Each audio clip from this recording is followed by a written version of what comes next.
தமிழ்நாடு சட்டமன்ற தேர்தல் 2026 திருவாரூர் மாவட்டம் மன்னார்குடி சட்டமன்ற தொகுதியில் திமுக சார்பில் முன்னாள் அமைச்சர் TRP ராஜா, அதிமுக சார்பில் அதன் கூட்டணி கட்சியான அம்மா மக்கள் முன்னேற்றக் கழக மாவட்ட செயலாளர் S காமராஜ் மற்றும் தமிழக வெற்றிக் கழகம், நாம் தமிழர் உள்ளிட்ட 15க்கும் மேற்பட்ட வேட்பாளர்கள் போட்டியிட்டனர்.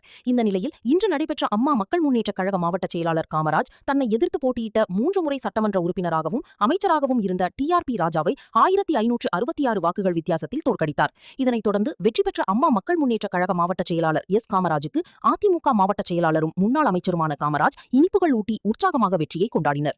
இதனைத் தொடர்ந்து செய்தியாளர்களை சந்தித்த அம்மா மக்கள் முன்னேற்றக் கழக வேட்பாளர் S காமராஜ் கூறும்போது, இதுவரை இருந்த எம்எல்ஏக்களைப் போல் இல்லாமல் மன்னார்குடியிலேயே தங்கியிருந்து மன்னார்குடி மக்களுக்காக தொடர்ந்து உழைப்பேன், மன்னார்குடி மக்களின் கோரிக்கையை நிறைவேற்ற பாடுபடுவேன் என உணர்ச்சிகரமாக கூறினார். கடந்த முறை மன்னார்குடி சட்டமன்ற தொகுதி தேர்தலில் அண்ணா திராவிட முன்னேற்ற கழக தலைமையிலான கூட்டணியில் பாரதிய ஜனதா கட்சி உள்ளிட்ட அண்ணா திராவிட முன்னேற்ற கழக தலைமையிலான கூட்டணி அம்மா மக்கள் முன்னேற்ற கழகத்திற்கு மன்னார்குடி சட்டமன்ற தொகுதியை ஒதுக்கீடு செய்த அண்ணா திராவிட முன்னேற்ற கழகத்தின் பொதுச் செயலாளர்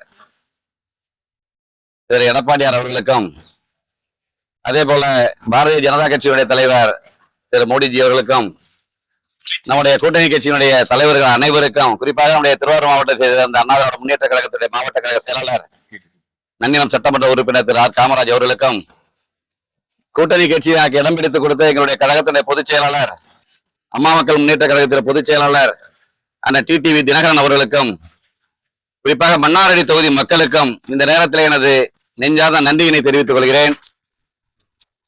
35 ஆண்டு காலம் மன்னார்குடி பகுதியில் வைத்திட்ட எனக்கு மன்னார்குடி மக்கள் கொடுத்த அங்கீகாரமாக இதை நான் ஏற்றுக்கொள்கிறேன்.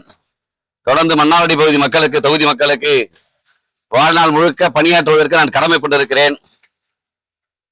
இன்றைக்கு இருக்கிற அரசியல் சூழலில் நம்முடைய திருவாரூர் மாவட்டத்தில் நன்னிலம் சட்டமன்ற உறுப்பினர் திரு R காமராஜ் அவர்களும், மன்னார்குடி தொகுதியில் வேட்பாளராகிய நானும் வெற்றி பெற்றிருக்கிறோம். இதை நம்முடைய திருவாரூர் மாவட்டத்தில் இருக்கிற மக்களுக்கும், மன்னார்குடி தொகுதியில் இருக்கிற மக்களுக்கும், நன்னிலம் தொகுதியில் இருக்கிற வாக்காளர் பெருமக்களுக்கும் இந்த நேரத்தில் எங்களது நன்றியினை காணிக்கையாக்கிக் கொள்கிறோம். அம்மா மக்கள் முன்னேற்ற கழகத்தை பொதுச் செயலாளர் எடப்பாடியார் அவர் அண்ணன் TTV தினகரன் அவர் தொடர்ந்து வலியுறுத்தி வந்ததன் காரணமாக இன்றைக்கு பிரிந்திருந்த நாங்களெல்லாம் ஒன்றாக இணைந்ததற்கு பின்னால் 2026 தேர்தலில் மன்னார்குடி சட்டமன்ற தொகுதியை 91, 96 வழக்கறிஞர் திரு சீனிவாசன் அவர்கள் மறைவுக்கு பின்னால் 30 ஆண்டுகளுக்கு பின்னால் இந்த தொகுதியை கைப்பற்றி இருக்கிறோம்.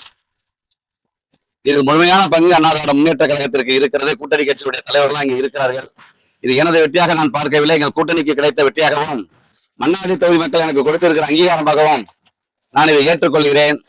மன்னார்குடி தொகுதி மக்களுக்கு பணியாற்றுவதை நான் வாழ்நாள் கடமையாக கொண்டிருக்கிறேன். கடைசி வரை அவருக்காக உழைப்பேன், நல்ல திட்டங்களை கொண்டு வருவேன்.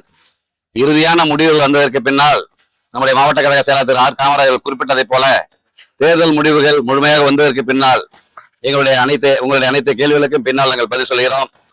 உங்களுக்கும் நன்றி, வாக்களித்த வாக்காளர் பெருமக்களுக்கும் நன்றி, கூட்டணி கட்சி தலைவர்களுக்கும் நன்றி, அனைவருக்கும் நன்றி, நன்றி, நன்றி, வணக்கம்.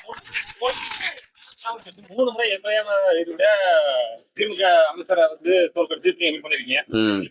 இது மன்னார்குடி தொகுதி மக்கள் எனக்கு கொடுத்த வெற்றியாக நான் நினைக்கிறேன், வேற ஒன்றும் நினைக்கல. மன்னார்குடி தொகுதி வாக்காளர் பெருமக்கள் எனக்கு கொடுத்த அங்கீகாரம், எனக்கு கொடுத்த வெற்றியாக நினைக்கிறேன். எங்களுடைய கூட்டணிக்கு மன்னார்குடி தொகுதியில் இருக்கிற வாக்காளர்கள் ஒரு அங்கீகாரத்தை கொடுத்திருக்கிறார்கள், அப்படிதான் நான் பாக்குறேன். மன்னார்குடி மக்களுக்கு இப்ப நான் கிட்டத்தட்ட 13 நாள் பிரச்சாரத்துல போயிருக்கேன். நிறைய கோரிக்கைகளை வச்சிருக்கிறாங்க. அவங்களுடைய கோரிக்கைகளை படிப்படியாக என்னால் முடிந்தவரை அனைத்து சட்டமன்ற நிகழ்வுகளும் கலந்து கொண்டு அனைத்து கோரிக்கைகளை நிறைவேற்றி கொடுப்பதற்கு நான் முழுமூச்சாக நான் ஈடுபடுத்திக் கொள்வேன். மன்னார்குடி தொகுதியில் இருந்து பணியாற்றுவேன். மன்னார்குடியை விட்டு வேறு எங்கும் செல்ல மாட்டேன். மன்னார்குடி தொகுதியில் மக்களுக்காக மட்டும் பணியாற்றுவேன். மன்னார்குடி தொகுதி 24 மணி நேரம் மன்னார்குடியிலே இருப்பேன். ஓகே.